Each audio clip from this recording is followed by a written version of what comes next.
Jangan lupa subscribe YouTube channel Metro TV News dan jangan lupa nyalakan notifikasinya. Dengan diizinkannya kegiatan berskala besar digelar di era pandemi, berbagai perhatian diberikan agar pergerakan ekonomi kreatif warga tidak dibarengi pula dengan kendornya protokol kesehatan. Bagaimana strategi sekaligus pengawasan agar gelaran kegiatan ekonomi kreatif tidak menimbulkan klaster baru? Kita sudah terhubung dengan Menteri Pariwisata dan Ekonomi Kreatif Sandiaga Uno. Mas Sandi, selamat siang. Selamat siang, terima kasih Metro TV sudah mengundang saya pada acara siang ini. Ya, Mas Sandi, sejauh ini pembahasan mengenai rencana pemberian lampu hijau untuk konser musik dan event lain sudah sampai mana? Karena promotor event pun juga ternyata menanyakan apakah sudah sampai target pelaksanaan atau masih perbincangan aturan awal? Baik, ya tentunya penyelenggaraan kegiatan atau events ini merupakan salah satu dari subsektor pariwisata dan ekonomi kreatif yang banyak menciptakan lapangan pekerjaan. Dan lebih dari 34 juta masyarakat kita menggantungkan mata pencariannya di sektor pariwisata dan ekonomi kreatif. Betul. Apa yang disampaikan Pak Menkominfo tentunya sudah menjadi posisi dari pemerintah bahwa kita mengutamakan kesehatan dan keselamatan. Oleh karena itu tentunya protokol kesehatan, vaksinasi, dan juga integrasi terhadap aplikasi Peduli Lindungi itu harus difinalkan, harus dirampungkan sebelum secara aktif kita melakukan langkah koordinasi dengan pemerintah daerah, pemerintah provinsi, pemerintah kabupaten, dan pemerintah kota.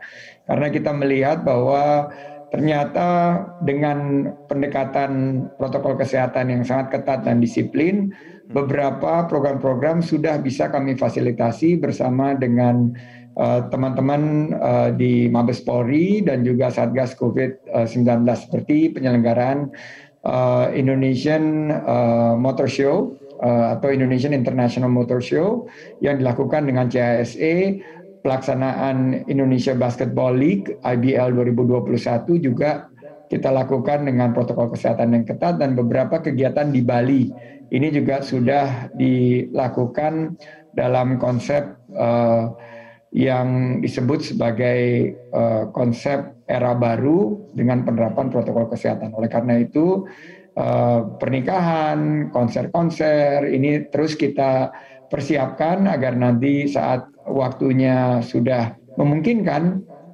tentu akan kita fasilitasi penyelenggaraannya dengan koordinasi bersama pemerintah setempat dan juga Satgas COVID dan pihak kepolisian. Baik, Mas Sandi, sebelumnya ramai juga tentang konser musik online. Apakah Kemenparekraf juga berencana memfasilitasi hal ini? Ya, kita dalam tahap final untuk menggelar konser hybrid drive-in.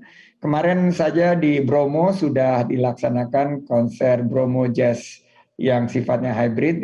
Di tahun 2020 kami melakukan drive-in konser dengan penggunaan mobil, dan tahun ini juga kita sedang persiapkan event yang mudah-mudahan bisa kita lakukan sebelum akhir tahun dengan konsep hybrid. Sebagian difasilitasi untuk hadir secara fisik, tapi lebih banyak lagi nanti akan dijangkau melalui platform digital. Oke, Mas Andi, di satu sisi bagaimana peran Kemenparekraf untuk membangkitkan lagi pelaku seni di masa pandemi yang sulit bagi mereka untuk mendapatkan pekerjaan ataupun juga kesempatan yang sudah terlanjur hilang karena pandemi? Ya, ini yang membuat kami sangat prihatin ya, bahwa pekerja seni ini yang paling terdampak dan sudah 1,5 tahun lebih kita menghadapi pandemi COVID-19. Dan ini meningkatkan inovasi, adaptasi, dan kolaborasi kita. Di tahun 2021 dan untuk persiapan G20 di tahun 2022, kami akan meningkatkan inovasi, adaptasi, dan kolaborasi, dan kami berkomitmen untuk mengakselerasi agar para pekerja seni ini bisa mendapatkan kesempatan untuk tampil dan kembali bisa mendapatkan mata pencariannya dan mendapatkan pekerjaan. Beberapa program kita seperti Apresiasi Kreasi Indonesia sudah diluncurkan di 16 kabupaten dan kota. Kami memfasilitasi ada program akselerasi dengan beberapa penetrasi di Labuan Bajo, Flores Women Orchestra, Labuan Bajo World Band maupun Sompo. Kita juga menyelenggarakan Music Corner di beberapa spot yang memberikan kesempatan kepada musisi-musisi lokal, para pekerja seni untuk mendapatkan kesempatan tampil. Ada juga karya musik anak komunitas, termasuk bimbingan teknis industri kreatif musik, dan konser 7 ruang yang sangat hits dengan band-band yang luar biasa kualitasnya, dan pendukungan 1 pintu musik, film, dan animasi. Ini yang kita harapkan bisa menjadi penyemangat para pelaku sektor ekonomi kreatif, terutama para pekerja seni untuk tetap berkarya. Kita memfasilitasi dan insya Allah dengan penanganan COVID yang semakin baik, event-event itu akan kembali bisa digelar dengan tentunya mengadopsi protokol kesehatan yang ketat dan disiplin. Baik Mas Andi, singkat saja, Bali targetkan dibuka pada Oktober. Artinya Bali merupakan salah satu lokasi yang tentunya menjadi sasaran bagi para pelaku travel dari wisatawan mancanegara juga datang semua. Bagaimana koordinasi dari Kemenparekraf untuk memastikan bahwa safe travel atau berwisata patuh prokes ini tidak kendor di sana, sementara event-event pun juga pasti akan mulai marak ada di sana? Ya, saya sudah kembali meng-kick off work from Bali karena Bali sudah ada di level 3 dan terus membaik keadaannya.